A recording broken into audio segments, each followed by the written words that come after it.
More rib tips. Here's a recipe for barbecue rib tips. These are juicy, smoky, and flavorful, so let's go. Hey, what's up guys? Welcome to my channel where we talk about quick and easy, delicious, nutritious, and low-carb food. Please like and subscribe, and I'll bring you new videos every week. So here we're using leftover bone and cartilage pieces from our spare ribs recipe. I had 2 racks of whole spare ribs, and I made St. Louis style spare ribs. I'll put a link to that recipe in the description below. But from the trimmings, we have these beautiful rib tips. So we're just gonna cut right through these bones and cartilage to make somewhat bite-sized pieces, about 1 inch by 2 inches or so. With the bigger bone pieces, you may need a little bit of force to go through that bone. So if you have a cleaver, or I'm just using a chef knife with some precision cutting, and to get through that bone.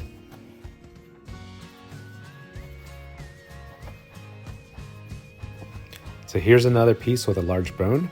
First, I'm gonna trim away some of the excess fat, and then we're gonna go through more of the cartilage parts, which are easier to cut through, instead of going through that hard bone.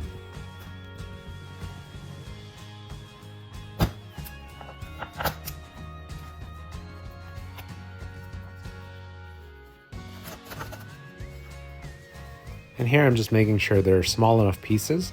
The more surface area exposed, the better the browning.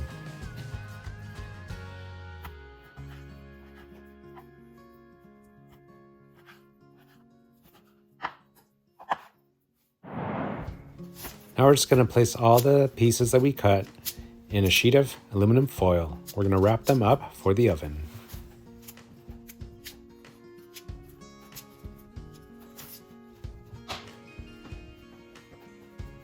Now before we wrap, we're going to give them a generous seasoning. So sprinkle with Lowry's seasoning salt, some garlic powder, and some freshly ground pepper. Now it's okay if you get a lot of seasoning in between the pieces, as we're going to wrap this up, and as it cooks in its own juice, all that seasoning will get right into that meat. So we'll wrap this all up, make sure that it's somewhat sealed so that steam doesn't escape while it's cooking.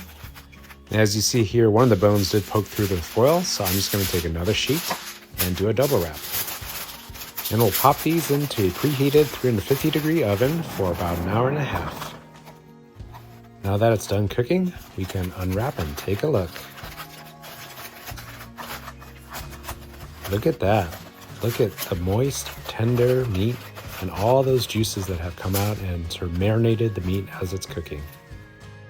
Now for the final barbecue sauce and browning step, I like to transfer the pieces into a clean sheet of foil so that it's not submerged in all those juices that will prevent the browning from happening. All that's left to do is pour on your favorite barbecue sauce, brush it on, creating an even coat. Feel free to use as much or as little sauce as you like, depending on how saucy you like your rib tips, making sure all the pieces have even coatings of barbecue sauce on them.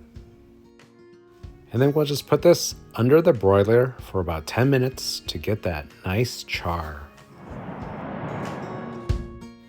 And look at that. All that barbecue sauce is now cooked down a bit and creating a juicy, tender, smoky barbecue rib tip.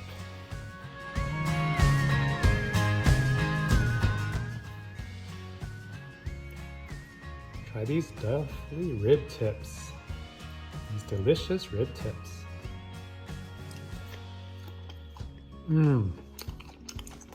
So good. You get the char flavor, the delicious fat, and it's so incredibly moist and juicy. Very tasty.